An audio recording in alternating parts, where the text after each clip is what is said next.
Bom, mais uma vez, boa noite, né? Estamos aqui, então, na nossa aula, né, de fruticultura tropical. E o assunto da aula de hoje vai ser podas de plantas frutíferas. Ao final da aula, eu quero que vocês conheçam, né, e aprendam o que é uma poda, as características de plantas não podadas, né, a diferença para plantas não podadas, os objetivos da poda, os diferentes tipos de poda, operações da poda, né, os principais erros cometidos na prática da poda, quais são as ferramentas utilizadas na poda, as formas de condução de plantas, né? Então é sobre isso que nós vamos falar na nossa aula hoje. Bom, a história da poda ela é antiga, tá? E a gente tem fatos bem curiosos. Há relatos aí na Grécia que indicam que um asno e suas dentadas em ramos, né, que foram os inventores da poda. Já tem outras versões que dizem que foram ovelhas e cabras as responsáveis pela descoberta da poda, né?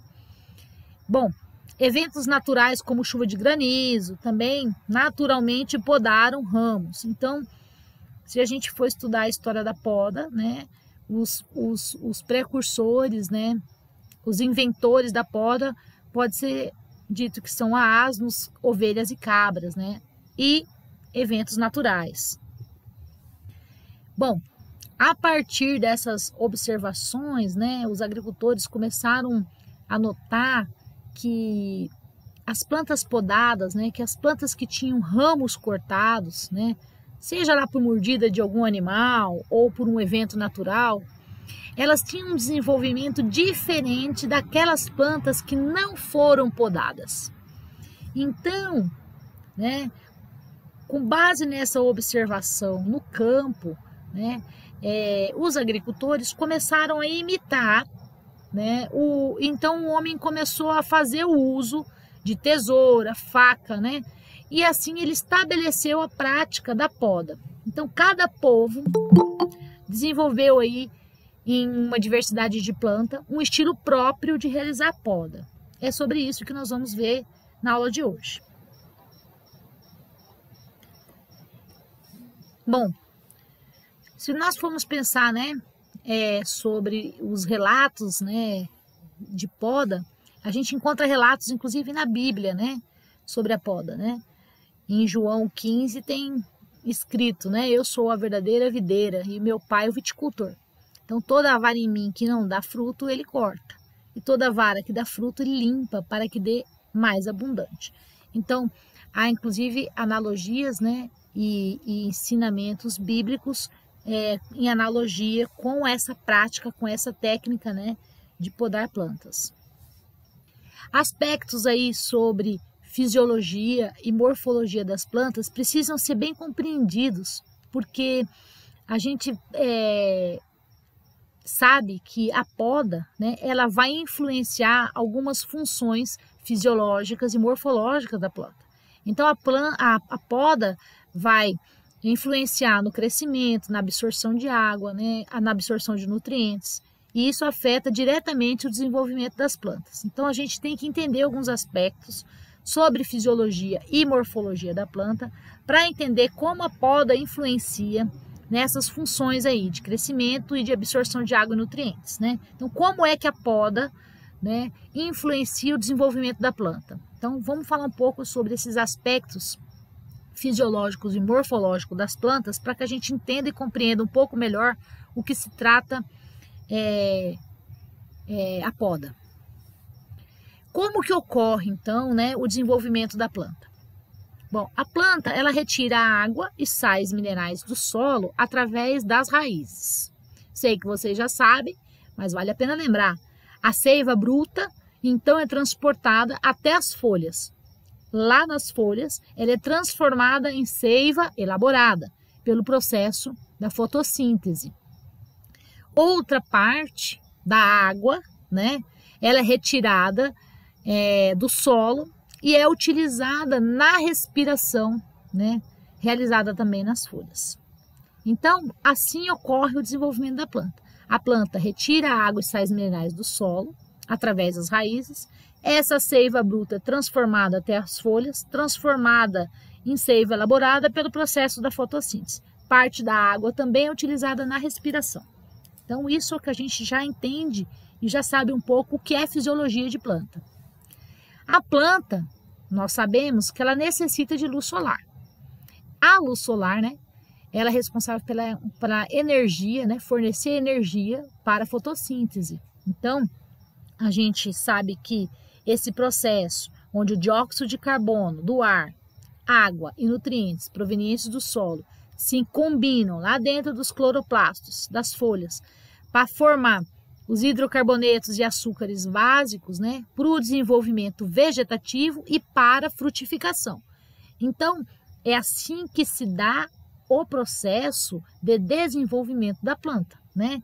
Através da energia fornecida pela luz solar, acontece o processo de dióxido de carbono, nutriente, a transformação dentro dos cloroplastos, né? Para transformar em hidrocarbonetos e açúcares, para que haja o desenvolvimento vegetativo e para que ocorra também a frutificação. Então, né, os ramos sob luz plena, né, vai ter mais açúcares, né, do que consome, ok? E os ramos na sombra vão consumir mais açúcar do que produz, né? Então, esse é o processo, né, fisiológico que acontece, né, na planta. Então, a gente percebe, né, que o ramo que está na sombra vai ter mais açúcar do que produz, porque está na sombra, né? E o ramo que tem luz plena, ele vai produzir mais açúcar do que consome. O açúcar que ele deixa de consumir, ou açúcar excedente, ele é armazenado, ele se torna reserva, né? E essa reserva vai para a frutificação. Vamos entender. Então, como que ocorre então o desenvolvimento da planta? A seiva elaborada, né, essa que retorna, né, dos cloroplastos, né, ela é utilizada em vários processos vitais, né, de desenvolvimento da planta. Crescimento vegetativo e frutificação. O que é crescimento vegetativo? O crescimento vegetativo, né, a gente tem que ressaltar que o crescimento vegetativo de ramos e folhas, ele também é proporcional ao crescimento das suas raízes. Então, a seiva elaborada, ela é utilizada para a planta crescer proporcionalmente em ramos e folhas, como também em raízes, em quantidade de raízes. Quantidade de comprimento, obviamente. Então, como que vai ocorrer, né? À medida que a planta cresce, aumenta-se o número de ramos, aumenta-se o número de folhas, consequentemente a fotossíntese vai ficando maior, né? E há maior produção de seiva elaborada. Aí a planta acumula uma reserva, né, suficiente e entra em frutificação. Ela reduz o crescimento e direciona toda a seiva elaborada para a formação do fruto. Parte dessa reserva também é armazenada em outros órgãos, como raízes. Então, a gente tem plantas que armazenam reservas em raízes. Mas, normalmente, o que ocorre é a planta aumentar o número de ramos, aumentar o número de folhas, consequentemente a fotossíntese, ter uma maior produção de seiva elaborada. Essa seiva vai ficar acumulada e a planta entrar em frutificação. Reduz o seu crescimento e a seiva é toda direcionada para formar o fruto. É um ciclo, na verdade, que se repete. Após a colheita dos frutos, a planta volta a crescer normalmente, aumentando ramos, aumentando folha, ao mesmo tempo que aumenta raízes, que é proporcional. E aí as reservas são novamente acumuladas e uma nova frutificação ocorre. Então, esse é um processo fisiológico que acontece nas plantas. E nas frutíferas não é diferente. Bom, nós precisamos saber alguns princípios fisiológicos fundamentais, né? O excesso de crescimento vegetativo, né, reduz a quantidade de frutos. E o excesso de frutos reduz a qualidade dos mesmos. Então, há vários trabalhos científicos comprovadamente, né? E se chegou a esses princípios, quando a gente estuda fisiologia de planta, né? A gente aprende, esse é um princípio fundamental. Então, O excesso de crescimento vegetativo vai reduzir a quantidade de fruto. O excesso de fruto vai reduzir a qualidade do fruto. Então, não é uma coisa interessante para nós, né? Existe uma relação inversa entre vigor e produtividade. Uma planta muito vigorosa, muito vistosa, né? Nem sempre é uma planta muito produtiva. Bom, mas existem outros princípios fisiológicos, né? Os ramos geralmente apresentam dominância apical, né? O vigor de brotos, né, depende da sua posição, se estão mais expostos à luz solar ou não, né? E também depende da quantidade no ramo, né? Há uma relação direta entre o desenvolvimento da copa e do sistema radicular, inversamente proporcional, né? O equilíbrio entre esse desenvolvimento copa e raiz, né, afeta o vigor e a longevidade, tá? Então, condições de clima, condições de solo também afetam o vigor e a fertilidade das gemas. São todos princípios fisiológicos cientificamente já comprovados em fisiologia de planta. Ramos que recebem mais luz são mais produtivos, apresentam maior circulação de seiva.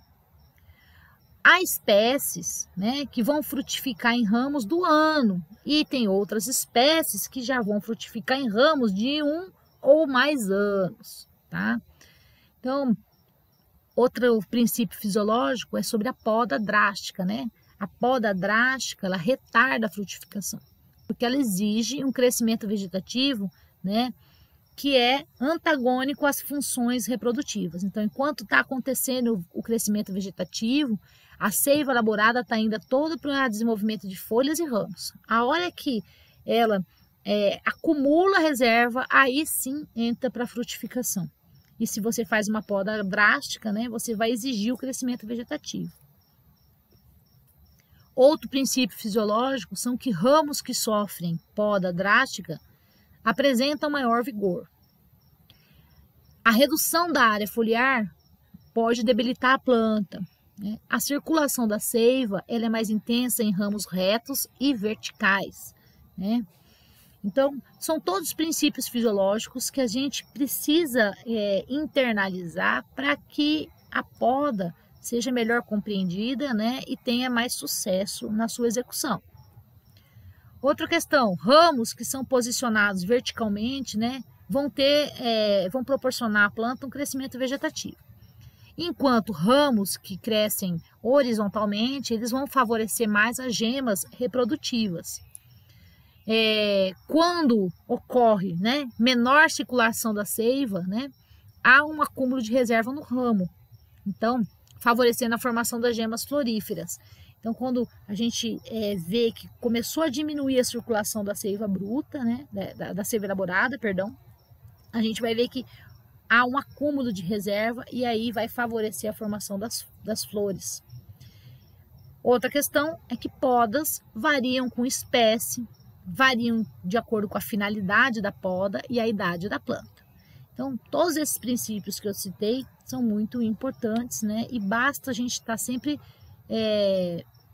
se lembrando deles para compreender como que vai desenvolver a nossa planta depois de podada. Bom, quanto aos aspectos relacionados à morfologia, já que estamos falando de fisiologia e morfologia de plantas frutíferas, antes de entrar no assunto propriamente dito que é a poda, né? A gente precisa ter um conhecimento básico em questão de morfologia de planta a respeito das gemas, né? A gente precisa saber a função das gemas dentro de uma planta. E o que é gema, professora? Gemas são essas estruturas meristemáticas que é fundamental da planta, porque é essa gema que vai dar origem a todas as estruturas da parte aérea, né? Então, quais são essas gemas? Quais são as funções das gemas, né? Então, aqui há uma definição do que é gema, mas nós vamos entender agora, né, a classificação delas. Para acontecer a prática da poda, a gente precisa também conhecer a classificação das gemas e a relação em relação às suas funções. Nós temos gemas que são vegetativas, nós temos gemas florífera e temos gemas mista. Vamos lá. A gema vegetativa é aquela que vai desenvolver, né, ramos, folhas e outras estruturas, sem formar flores. Então, isso é gema vegetativa. Vai fornecer o desenvolvimento de ramos e folhas, tá? Hastes, entre outras estruturas. A gema florífera é quando desenvolve uma flor ou uma inflorescência. E a gema mista é aquela que desenvolve e forma ramos que vão trazer botões florais. Bom, os tipos de gema das plantas vão determinar se as mesmas vão produzir ramos do ano ou ramos do ano anterior. Então, de acordo com o tipo de gema que eu tenho, eu vou saber se eu vou produzir frutos no ramo daquele ano ou em ramos de anos anteriores.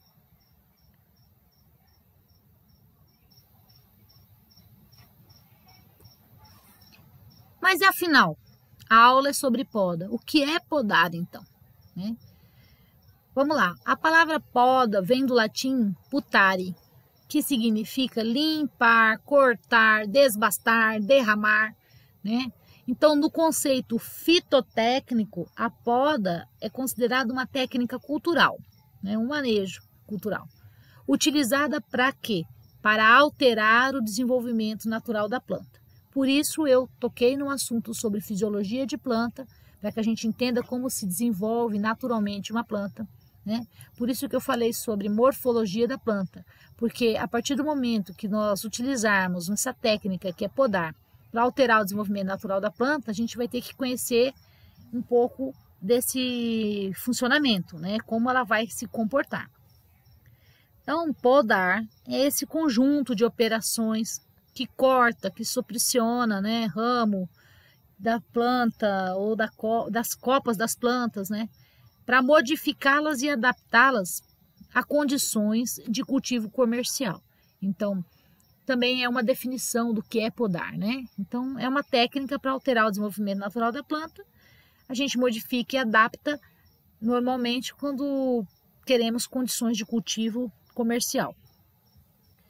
Bom, para que a gente entenda, né, então, as características da planta podada, como ela vai se desenvolver, nós precisamos também entender a forma da planta não podada, né?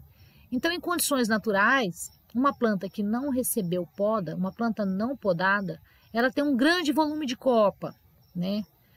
Outra questão, o interior da copa, ele é denso, ele é sombreado, tem ramos secos, né? E esse tipo de planta, a gente vai ter dificuldade com tratos culturais, com tratamentos fitossanitários, né? Vai ter irregularidades na produção. Plantas não podadas, né? Elas, após desenvolverem e acumularem as reservas, né, da seiva elaborada, elas vão apresentar uma abundante frutificação, né? Os frutos vão ser em maior número, porém em menor tamanho, né? Então, quanto maior fruto, quanto maior quantidade de fruto, menor o tamanho, né? Faz parte de fisiologia das plantas. Além disso, os frutos aí que vão se localizar na periferia da copa, muitas vezes em lugares aí pouco acessível, né? Vai acabar dificultando e encarecendo a colheita, porque fica muito alto, fica inviável, né? Após a colheita, né, o crescimento da nova parte vegetativa acaba ficando pequeno, sendo pequeno, havendo pouco acúmulo de reserva. E aí o que acontece? A próxima frutificação fica debilitada, fica prejudicada.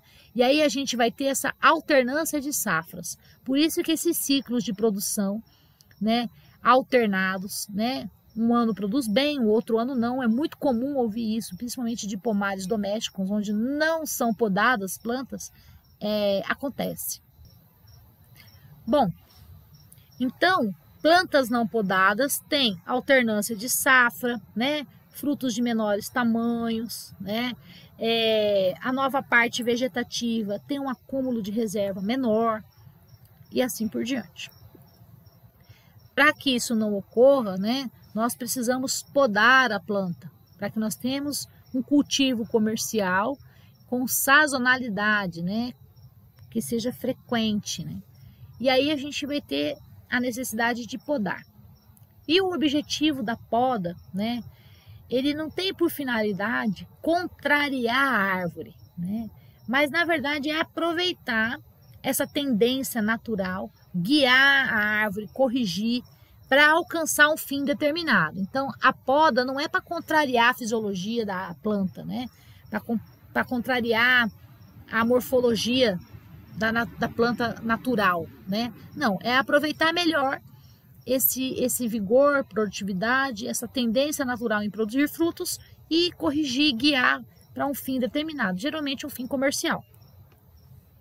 E quais são os objetivos, então, da poda, né? Então, a gente vai ter, obviamente, o principal deles, né, alterar a forma natural da planta. A gente vai modificar a arquitetura da planta. Vai tornar ela de um porte menor, vai proporcionar mais iluminação, arejamento no interior da copa. A ideia é regularizar a produção, parar de ter alternância de safras, né, obter produção regulares anualmente, frutos de boa qualidade, manter a forma, a sanidade e o vigor da planta. Então, ela é realizada, essa poda, principalmente depois da colheita, em plantas adultas, para controlar vigor e sanidade. Então, após a colheita, é a época, é o momento que se realiza a poda, né? Um dos objetivos, vários objetivos da poda, né? Mas entre eles estão conseguir obter árvores vigorosas e bem estruturadas, crescimento vegetativo adequado, frutificação equilibrada, né? Uma produção de frutos regular, um maior enfolhamento das plantas, né? Uma maior quantidade de ramos novos do mesmo ciclo, né? Melhor qualidade de frutos. Então, todos esses são objetivos da poda. Então, a gente deseja uma área interna arejada, uma incidência de luz solar, né? Em toda a arquitetura da planta, para que a gente tenha uma produtividade, né, equilibrada, ok? Dentre os objetivos da poda, nós vamos ter aí controlar o tamanho da planta, porque plantas muito altas, aqueles frutos que estão lá nas regiões periféricas são mais de difícil alcance, colheita, né, são mais de difíceis tratos culturais, né? E aí, consequentemente, a gente poda para ter um melhor controle de doença e praga. Nós vamos plantar para revigorar a planta que estiver debilitada, né? Nós vamos melhorar a qualidade, a quantidade de luz disponível, principalmente no interior da copa.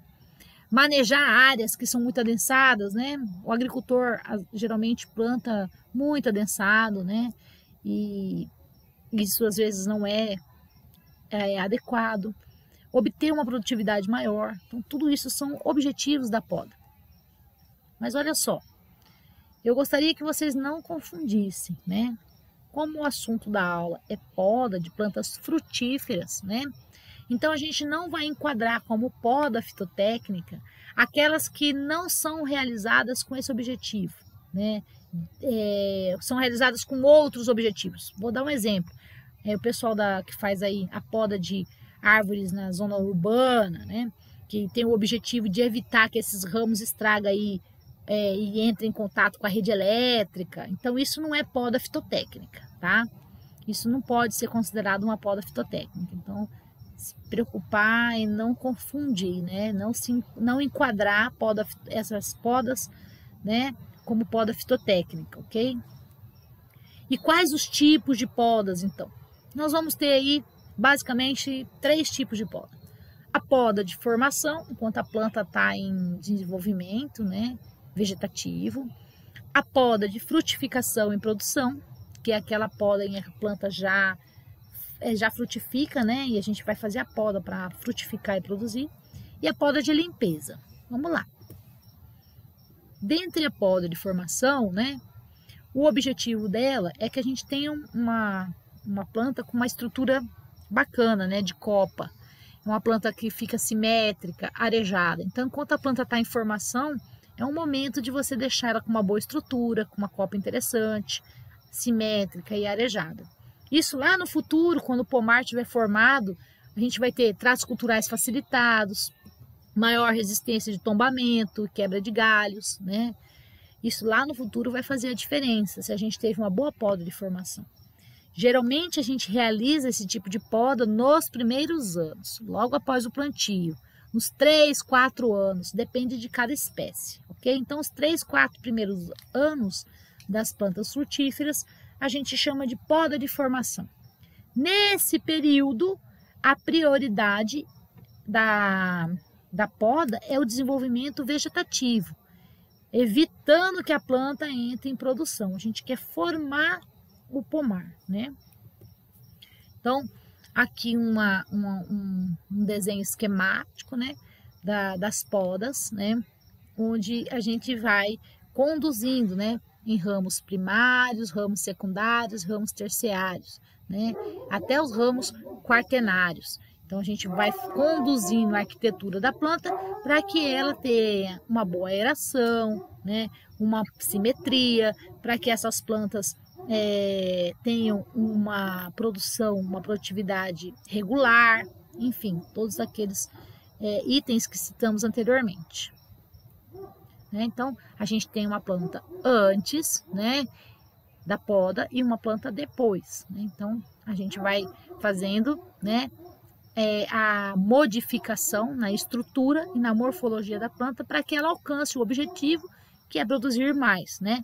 Que ela alcance o objetivo de produzir regularmente para um fim comercial. Esse é o nosso objetivo.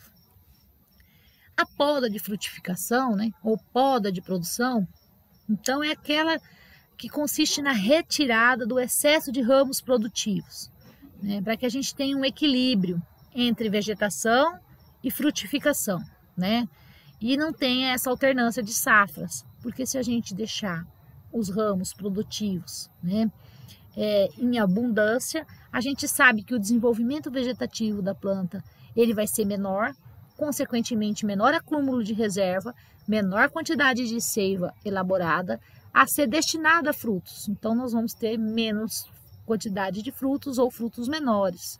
E isso vai dar essa alternância de safra que para a gente não é desejável.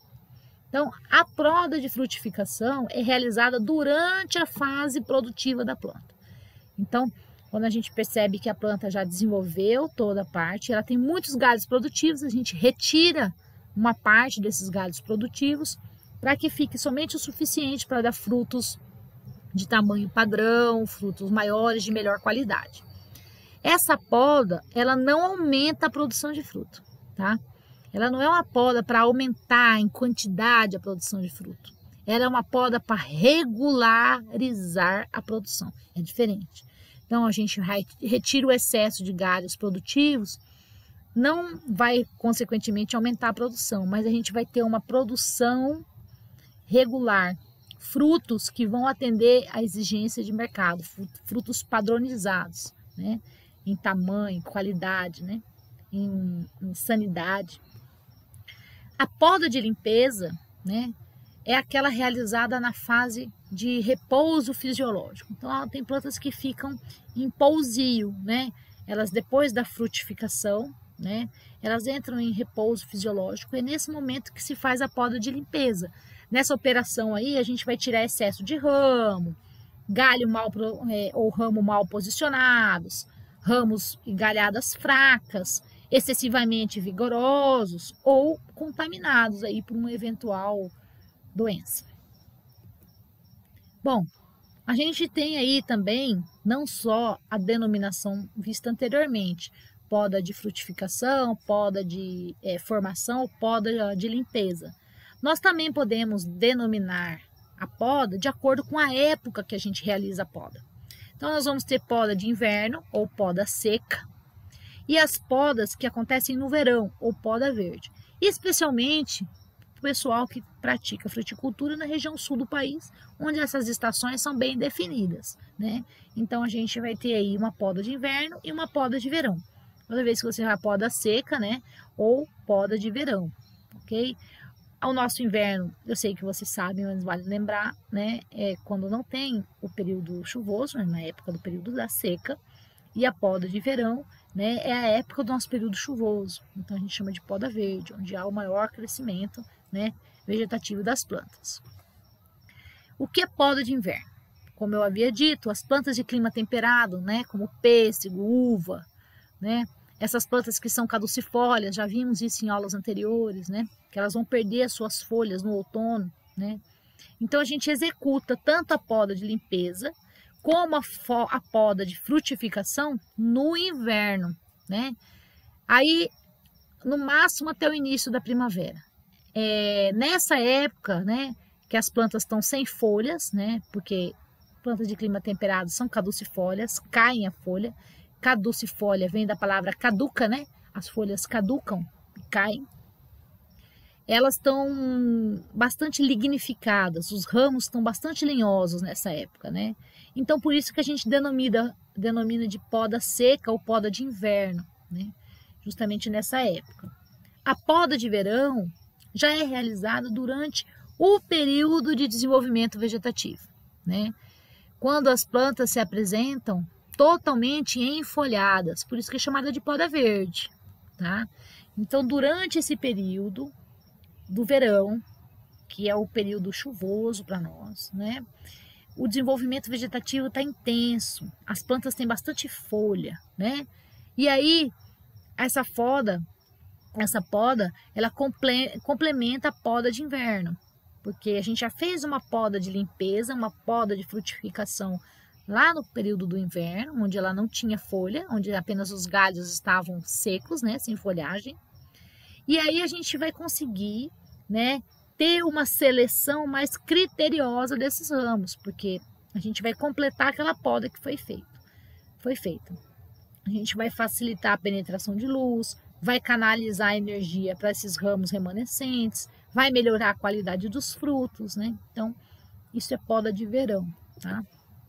Existem também outras denominações de poda, não só quanto ao tipo de poda, se é de formação, de limpeza ou de frutificação, não somente quanto à época de inverno ou de verão, mas também se a gente vai realizar uma poda chamada recepa ou poda drástica. Geralmente a gente faz isso em goiabeira, videira, figueira, ou esqueletamento, que acontece muito com plantas como pessegueiro, né? Ou poda de renovação. Então, se a gente quiser classificar o nosso tipo de poda, né? Pela intensidade em que ela é realizada, né? Também podemos dizer que eu tenho uma poda de recepa, poda drástica, um esqueletamento, né? O que é poda drástica? É aquela considerada quando a arquitetura principal da planta, tronco, ramo primário, é cortado. Tudo é cortado. A finalidade é que seja reformada a planta inteira, renovada. Então se faz uma poda drástica, né? Se corta a planta totalmente. A poda de renovação já é aquela poda da copa, né? Os galhos da copa elas começam a ficar considerados, né? A gente não retira. O objetivo, né, é fazer somente parte da copa, sem alterar a arquitetura principal da planta. Então a gente não faz uma poda drástica, não corta, não recepa, não corta de uma vez, né? Bom, já vimos todos os tipos de poda, sabemos todas as denominações de poda.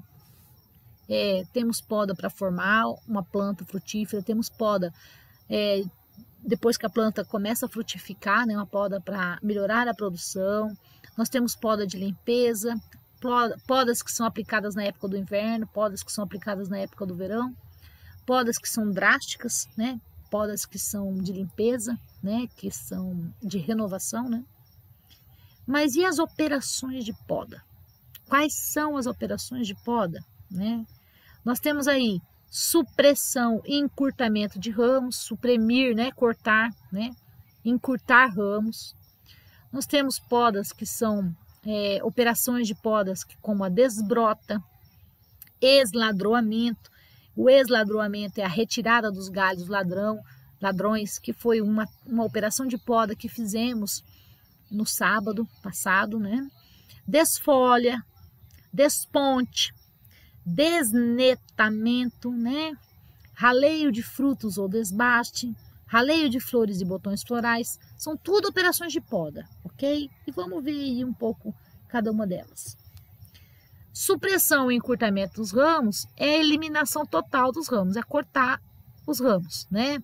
Encurtar ramos, eliminar parte do ramo, né? Isso tudo é supressão ou encurtamento de ramo.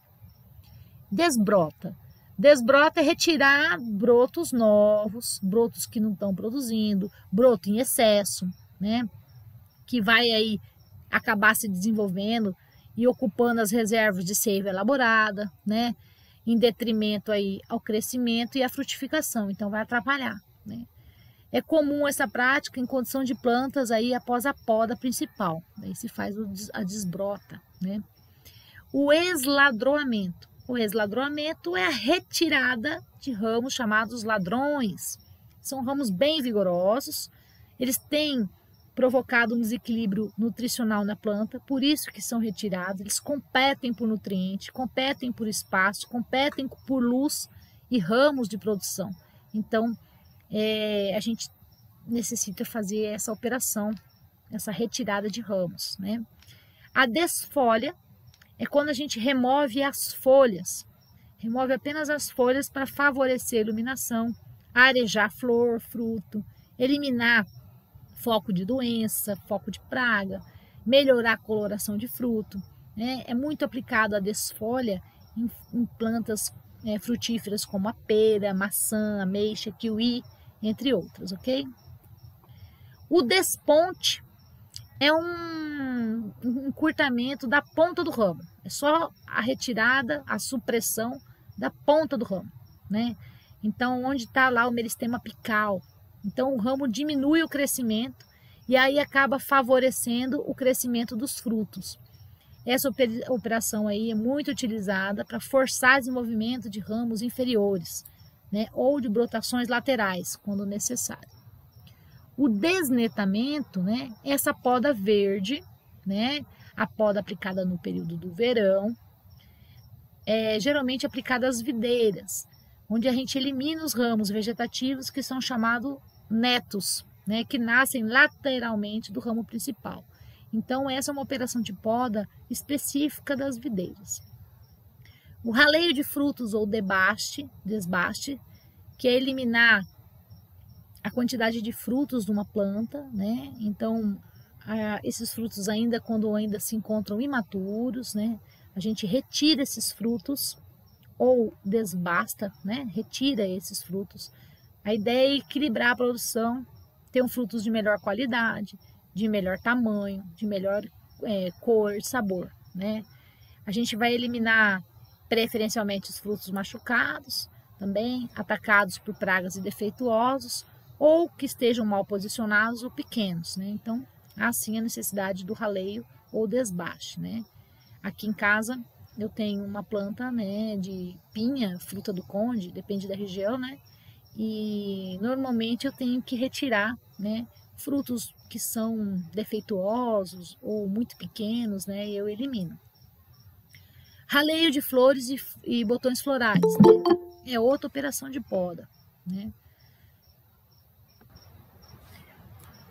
Bom, assim como o raleio de frutos, o desbaste é a retirada, né, eliminação de frutos, né? O raleio de flores e de botões florais é o desbaste, é a eliminação da quantidade de flores e botões florais. Então, a gente consegue evitar a formação de frutos em excesso, né? Essa operação tem que ser feita o mais cedo possível, ainda na fase de botão floral, né? Em grandes áreas de produção é tecnicamente e economicamente inviável, porque a gente não tem como prever a fixação de frutos. Por isso que o produtor prefere, às vezes, optar pelo raleio do fruto, né? Ao invés de fazer o raleio das flores, ok?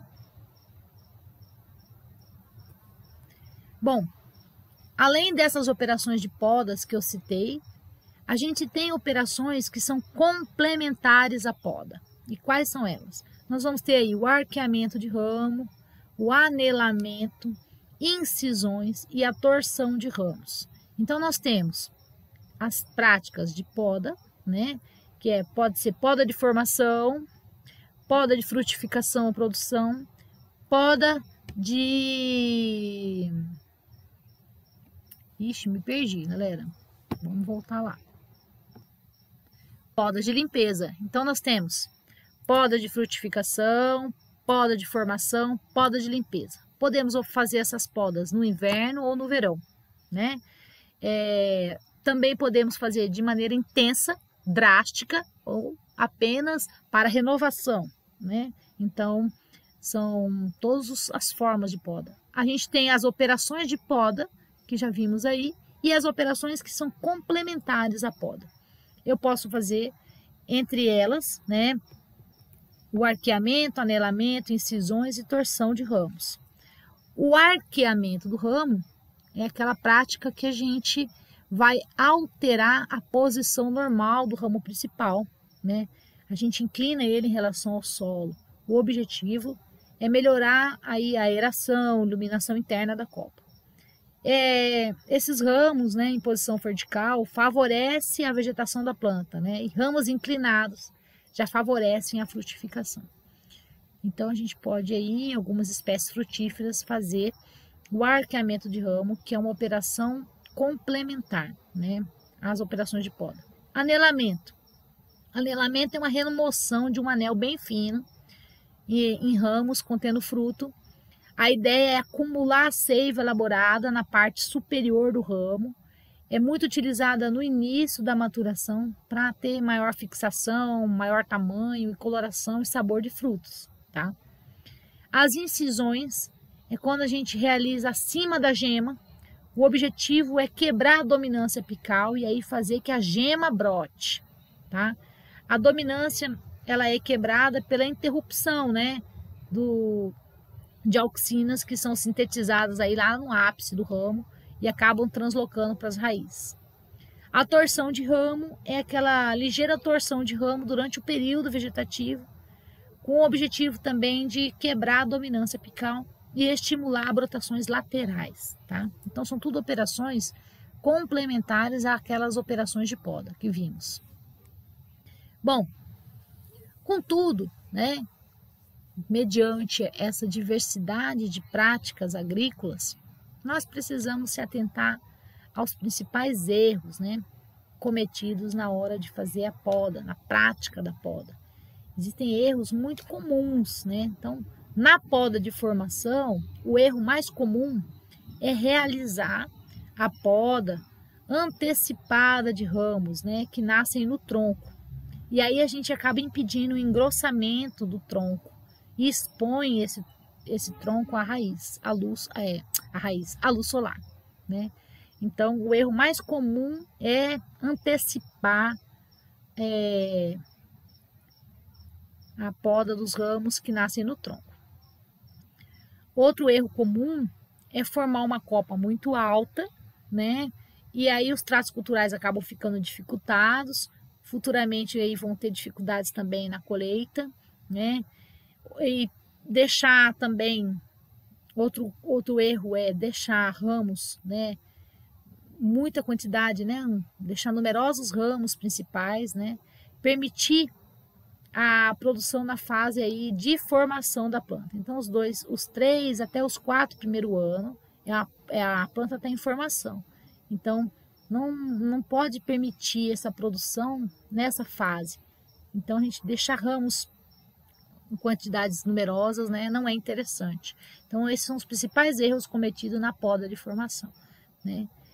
Retirar ramos antecipadamente, deixar a copa muito alta, né, e deixar uma grande quantidade de ramos e permitir a frutificação nessa fase. Já na poda, né, na poda de frutificação, né, o erro mais comum é quando a gente deixa de realizar a poda de frutificação durante vários anos. Então, eu faço a poda de formação, meu pomar está conduzindo, está formado, e aí eu paro de realizar a poda de frutificação. Enquanto a planta está lá, com vários galhos produtivos, eu não volto, eu não faço a poda de frutificação. Isso acontece anos consecutivos. E aí, de repente, eu volto a fazer. Severamente, de forma severa, nos anos subsequentes. E aí, o que vai acontecer? Alternância de safra. Porque nós vamos ter um esgotamento da reserva pelo crescimento vegetativo intenso, porque a gente começou a fazer a poda para aumentar a produção de frutos, mas acaba acontecendo, né, uma redução da produtividade, né, porque a gente começa a fazer isso de uma hora para outra. Então, depois que se faz a poda de formação, a planta frutífera começou a produzir, então se deve fazer a poda de frutificação e não deixar de fazer, porque quando a gente deixa de fazer e retorna, isso resulta em alternância de safra. Outro erro é eliminar exageradamente os ramos no interior da planta, né? Então a gente acaba prejudicando a produção, porque a gente expõe os ramos secundários, né, a uma insolação intensa, escaldadura. Então esses são erros bem comuns em podas de frutificação, tá? O que eu tinha para falar era isso, né? Espero que vocês tenham gostado. Qualquer dúvida, me procurem.